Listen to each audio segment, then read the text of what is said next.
Time out muna tayo sa paglusong, mga kapuso. Oh! Ang galing mo, kuya. You're the best. You're so strong. Dahil ang role natin ngayong araw, sangre ng brilyante ng lupa. Ay, hindi pala. Magsasaka pala tayo for today. Ano ba? Parang nananadya eh. So eto ngayon, pinapatag na namin yung lupa. Kaso lang ito kasing kalabaw namin. Ini-sprayan ako ng putik eh. Magbubungkal tayo sa malawak na kabukiran. Wait lang ha. Buelo. Woohoo! Ang laki nga, ano? Hoy! Madonna, wag mo kainin yung kamuting kahoy! Diyos ko, talaga to si Madonna, kinain yung kamuting kahoy namin. Siyempre, ang makakasama natin sa anihan at kulitan, tubong Batangas din. Walang iba kundi ang komedyanteng si Tuesday Vargas. Actually, matangkad talaga ako. Kalahati na ng hita ko. Nalalaglag dito. Saya, para akong tumatapak sa tsokolate. Siyempre, hindi lang puro hirap, matitikman din natin ang sarap. Hindi ko muna iipin yung mataas kong uric acid ngayon. Sarap. O ano, natakam ka na ba? Tara na sa Lipa, Batangas. Sa bahaging ito ng Lipa sa Batangas, kalabaw pa rin ang kasangga ng maraming magsasaka sa paghahanda ng lupa bago ito taniman ng palay. So ngayon, ipe-prepare ngayon natin itong mga palayan dito para mapagtaniman na siya ng palay. Itong palayan na ito, naararo na ito ng mga magsasaka. Hindi nila yan matataniman kapag baku-baku siya. So kailangan natin siyang patagin. Magpapaana lang, kuya. Wala namang mga bubog dito. Wala. Ay, ba't ang init? Mainit ang tubig. Ang init ng tubig. Tubig, parang nabilis. Baka may umihi dito. Kalabaw. Hindi kaya? Ihila kalabaw. Ang init! Wait lang! Kuya! Ang bilis eh! Ano ba yun? Teka, ano gagawin? Takot sa tao ito. Hindi lang pala inaararo ang lupa. Aba, sinusuyod din ito para bumuhaghag at matanggal ang mga natitirang tipak o buo-buong putik. Sa totoo lang, yung mga magsasaka dito, meron naman silang makina. Pwede naman silang gumamit ng makina, pero mas preferred daw nila na kapag pagpapatag na, dadaanan pa rin ng kalabaw. Mas pulido raw kasi kapag kalabaw. Maya-maya pa, Ayaw na niya, pahinga daw muna. Napapagod din pala yung kalabaw. Ay, umihi! mukhang hindi lang ako ang napagod sa pagsuyod pero wait, there's more! Para sa finishing touch, kailangan gawin ang pagbubuhano o pagpapantay para tuluyang mapatag ang lupa. Pagkatapos itong pantayin, ready na itong taniman. Ito na ngayon pampatag? Okay. Para pareho lang ito.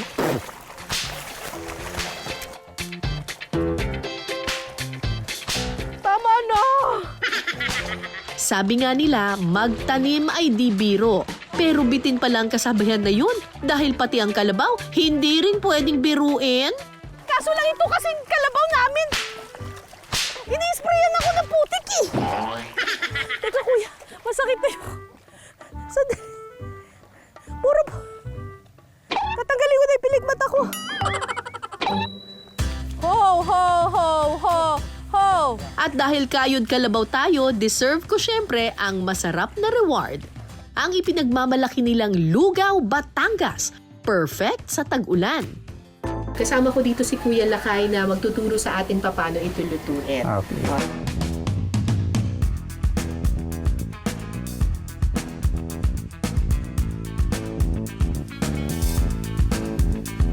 Sa isang kaldero, igigisa muna ang bawang, sibuyas at luya. So pareho lang rin po ng pagluluto ng arroz caldo o kaya ng gulay. Ang pagkakaiba lang po talaga nito, ang ginagamit po nila dito ay hindi karaniwang bigas, kundi malagkit na bigas. Apo. Ba't po malagkit ang ginagamit po ninyo, Lakay? Mas maganda kasi ang lugaw kapag malagkit. Medyo malapot siya. Saka hindi siya nadudurog. Hindi siya nagiging sabaw. Sunod na ibubuhos ang malagkit na bigas. Titimplahan ito ng seasoning. Atsuete? Sweet. Kaya pala madilaw ang lugaw ninyo dito. Opo. At saka patis. Ano naman po ito? Ayan po yung kaldo. Yung laman loob na... Ito yung pinagkuluan ng mga laman loob. Ito ngayon ang gagamitin yung pantubig Oo, opo. para may lasa pa rin. Pwede na rin ilagay ang kasubha, kaldo at tubig. Pakukuloy nito ng 20 minuto hanggang sa tuluyang lumapot ang lugaw. Wow! Grabe! Parang kumunoy. Talaga yung kulo. Ang ganda ng kulo niya, tapos ang lapot talaga. Kapag luto na ang lugaw, pwede na itong isalin sa isang malinis na mangkok. At saka ito lalagyan ng iba't ibang toppings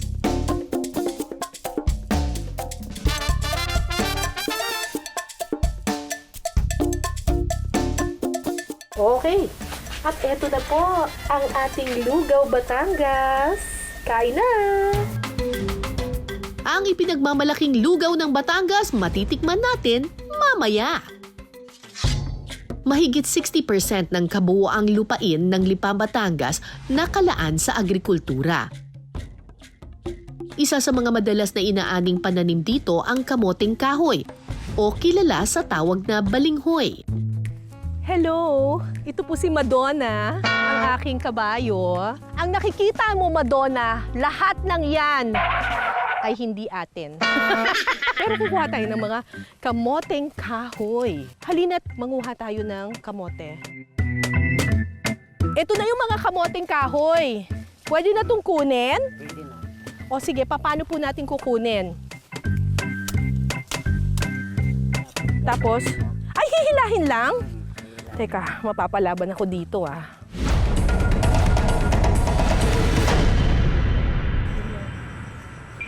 Ay, ang bilis lang! Mabilis lang pala! Okay, ako na po. Ayun! So yan na yung mga kamoting kahoy.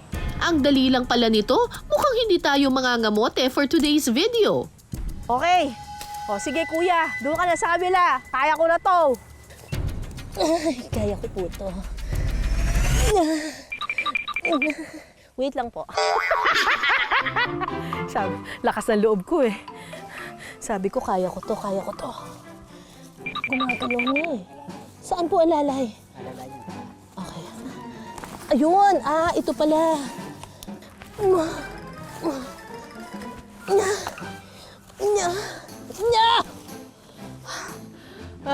Mapapaanak ako.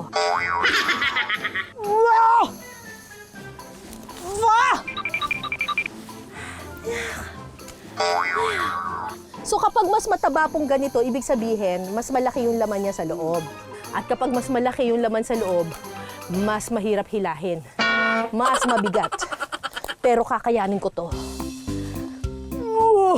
Nabudol po tayo mga kapuso, akala ko madali, pero nako, hindi. Extra challenge pa rin pala ang pagbubunot ng kamote. Madali na yan. Lumabas na eh. Magkano ba ang benta dito, kuya? 40 ang kilo? Ito, ilang kilo na to? Mga 3. Tatlo? Okay. 40, 30. Hindi na ako nakaisip. 120? Wala, 120 pa lang yun. Grabe na ang pawis ko ay. Matapos ang ilang minutong bungkalan at pagbunot sa kamote, Hoy! Madonna, wag mo kainin yung kamuting kahoy!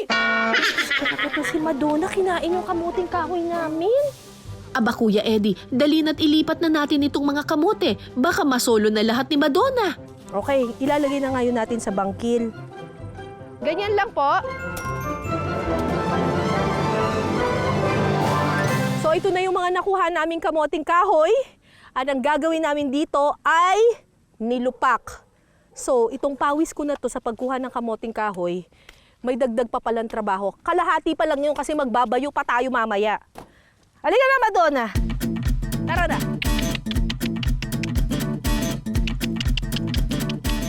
Ang mga nakuhang kamote isinasakay sa kabayo. At saka dinadala sa tindahan para ibenta. Ang kamote bidang sangkap sa mga kakanin tulad ng nilupak. At ito na po ang bunga ng aming pinaghirapan, nilagang balinghoy. Hindi yan kompleto. Meron din kami ditong margarine. Tapos meron kami ditong asukal. Sa totoo lang, ito lang. Tapos isawsaw mo sa margarine.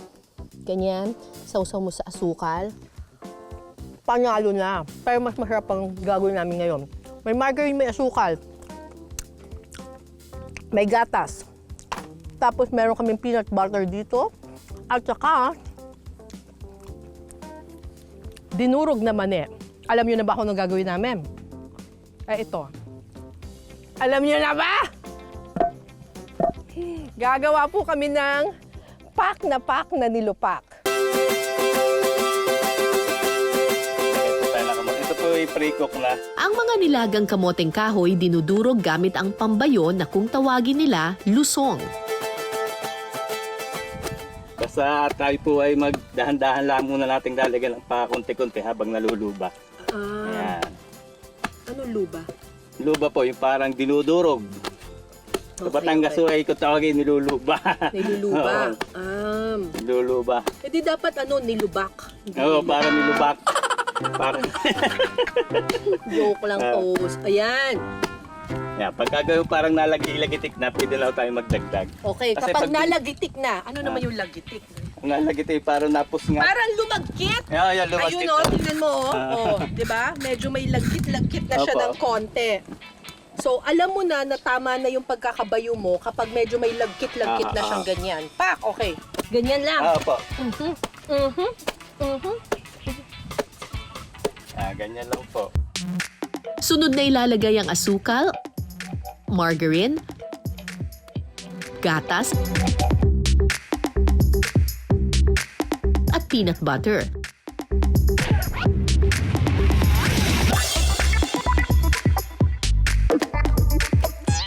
Makalipas ang 5 minutong pagbabayo, pwede na itong ilatag sa bilao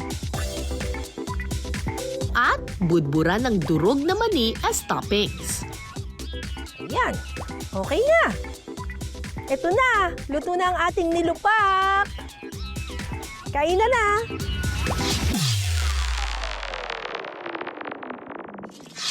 Okay, tikman na natin itong nilupak. Wow.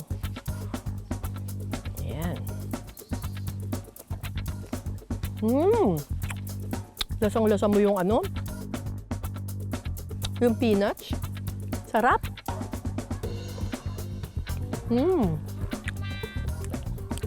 Mahirap gawin, pero masarap naman.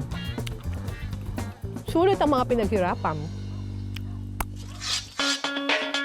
Bukod sa paghahanda ng lupa, mahalaga rin ang pagtatanggal ng mga kuhol sa palayan. Peste kasi ito na makasisira sa mga itinanim na punla. Pero ang mga pesteng kuhol sa palayan, pwedeng gawing sangkap sa ulam. At ngayong araw, sasamahan tayo ng isang Batanggenya na hindi man daw lumaki sa farm, walang hamong inuurungan ang aktres at komedyanteng si Tuesday Vargas. Okay, sisimulan na natin tong gawain na ito. Mamumulot tayo, hahango tayo ng kohol. Pero kailangan ko ng katulong at medyo malaki siya. Kuya JR! Kuya, hanap po tayo ng mga kohol. Sige. Opo, dati po yung komedyante pero ngayon hahanguin natin siya dito sa palayan. Paano mo nalalaman kung nasan sila? Kapaka lang? Kapaka. Madaling dumami ang mga kuhol o golden apple snail sa mga matubig na lugar tulad ng palayan. Lalo pa at nagsisilbing pagkain nito ang mga binhi ng palay.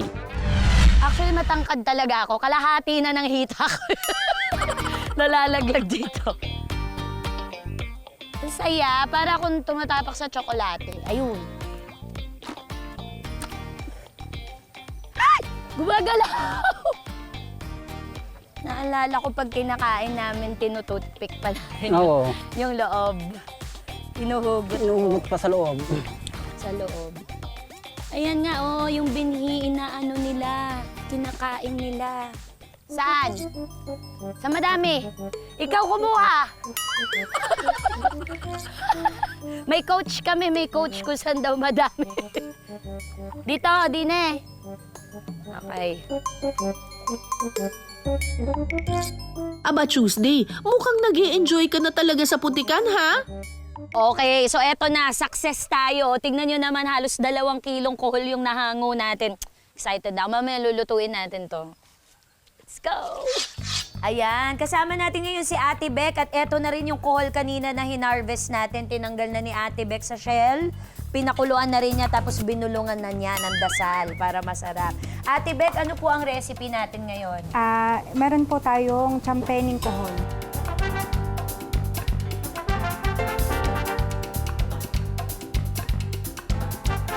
Mantika. Konting margarine. Sa kawali, unang igigisa ang bawang at sibuyas. Sunod na igigisa ang pinakuloang laman ng kuhon. Oh, okay. Titimplahan ito ng toyo, suka, tomato sauce, paminta at seasoning. Hahayaan itong kumulo ng 3 minuto. Okay. Pag medyo parang nawala na yung asim sa saka mo hahaluin. Lalagay na po natin ang sili. Sili. At saka timplahan muli ng pampalasa at asukal. Ang bango! Oo nga, parang malapit siya sa bopis. Apo. Yung itsura, tsaka yung parang pagluto. Tapos, pinakapangpabango po natin itong Siling haba, ayan. Or siling panigang. Ang paborito ng mga Lipenyo na champening kuhol? Cool din kaya ang lasa? Sentensya na yan.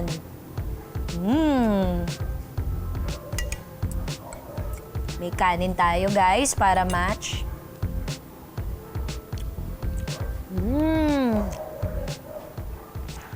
Kahit napakalasa niya, nalalasahan ko pa rin yung ng kohol, yung natural na lasa ng kohol. Okay ito Parang kailangan ng konting shot. Pero pang-ulam, okay din. Teka lang Tuesday, huwag ka munang magpapakabusog. Dahil nandito tayo sa Lipa, sayang naman kung hindi tayo makakahigop ng mainit at malinamnam na lomi.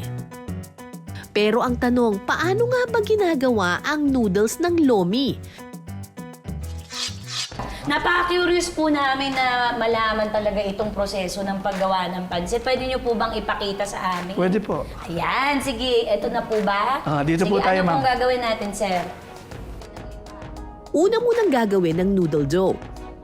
Paghahaluin ng harina at liquid mixture na may asin, tubig, kaunting food coloring at lihiya o lye water.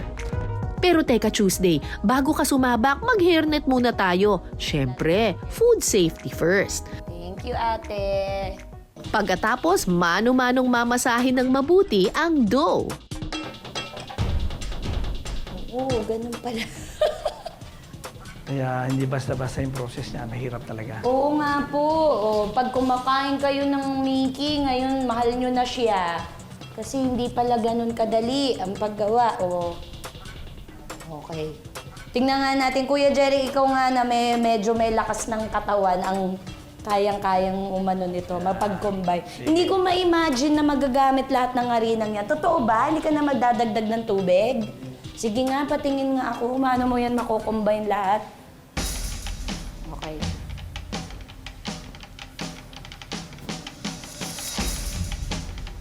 May ganun siya. May pag may alon dapat yung katawan mo. Dapat may ganun. Sa ang gawaan po nito, umaga. Tatapusin mo na lahat. Ganyan, yung pang maghapon na pansit. Susunod ang pagpapanipis ng Mickey o lomi noodles. Pangangabayo ang tawag nila sa tradisyonal na pamamaraang ito. Ang malaking kahoy na roller, sinasakyan kasi nila na para bang nakasakay ka sa kabayo. Parang may choreography Kuya Jeric Oh, yes. Ayan na po yung pangangabayo na nagaganap.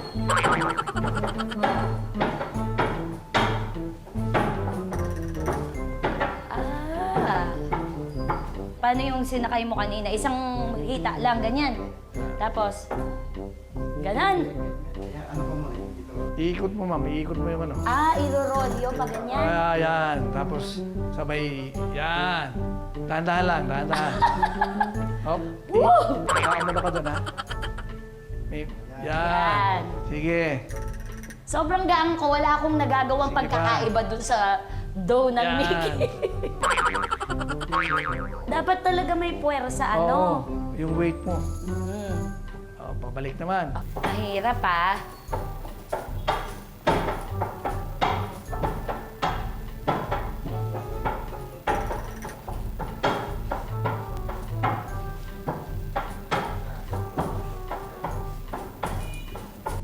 Sabayan ko na lang tumalon si Kuya. Moral support na lang ako. Yan, numinipis na. Pagkatapos, isasalang naman ang dough sa roller machine para mas lalo pa itong numipis.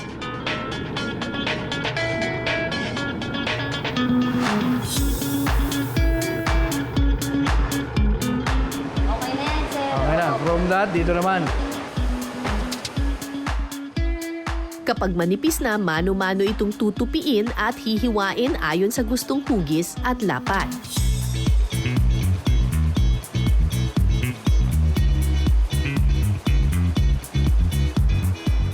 Okay. Yay! Okay, ngayon ay tapos na nating hiwain yung Mickey. Ito na siya. O, di ba? May Mickey na tayo. Ngayon lulutuin na natin siya. Tara! Let's go! Pakuluan ito sa mainit na tubig na may mantika sa loob ng 1 minuto.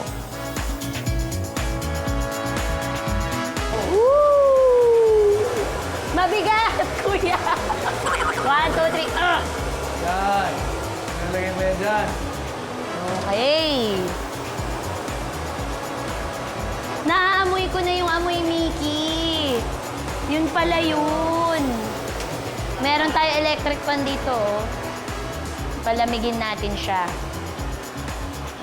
Ang mga hinangong lomi noodles nilalagyan pa ng kaunting mantika para hindi magdikit-dikit. Okay, so ito na lulutuin na natin yung lomi. Ito na yung ginawa natin kanina.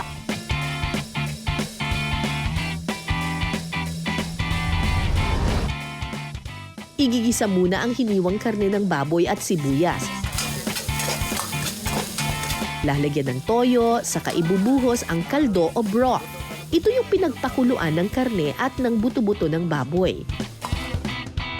Pagkukuloy nito sa loob ng 3 minuto at saka ilalagay ang lomi noodles.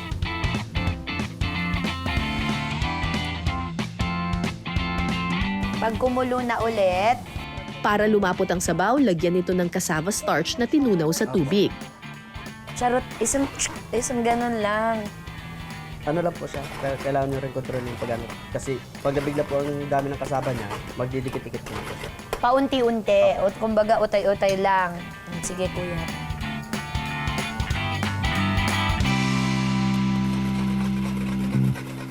Oh, nasa halo rin pala ito. Apo, okay na po ata. Maya-maya pa, luto na ang loming Batangas. Lagyan na yan ng toppings.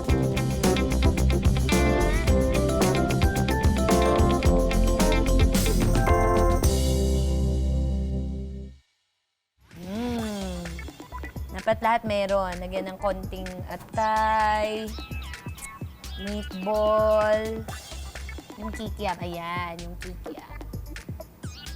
Okay.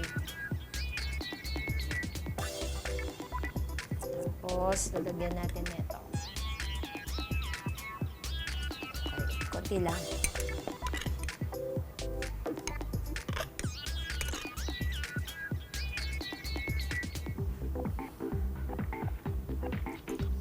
Ala, pagkasarap ni Re.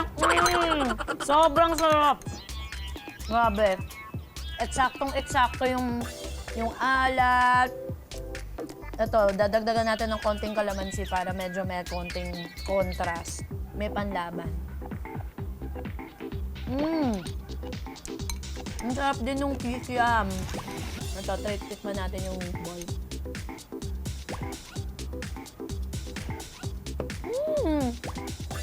Grabe. Pag napunta kayo dito sa Batangas, hindi pwedeng hindi nyo ito titikman. Sorry po, puno yung bibig ko. Sobrang sarap.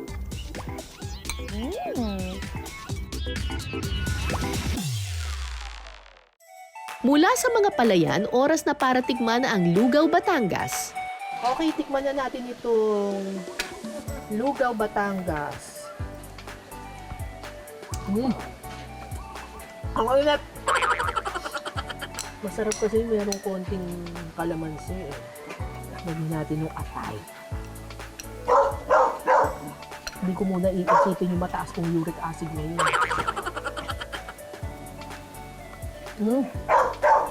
Sarap! Mas masarap pala kapag malangkit na bigas ang ginamit sa ano, no? Sa lugaw. Talagang ramdam na ramdam mong bibigat ito sa tiyan mo eh. Sarap! Sa kabila ng modernong panahon, sa lungsod ng Lipa sa Batangas, buhay pa rin ang mga tradisyonal na pamamaraan ng pagsasaka. Pati na ang paghahanda ng mga sangkap sa mga lutuing tatak Batanggenyo. Hanggang sa susunod nating kwentuhan at salo-salo, ako po si Cara David. Ito ang Pinas Sarap. Sulit ang mga pinaghirapan.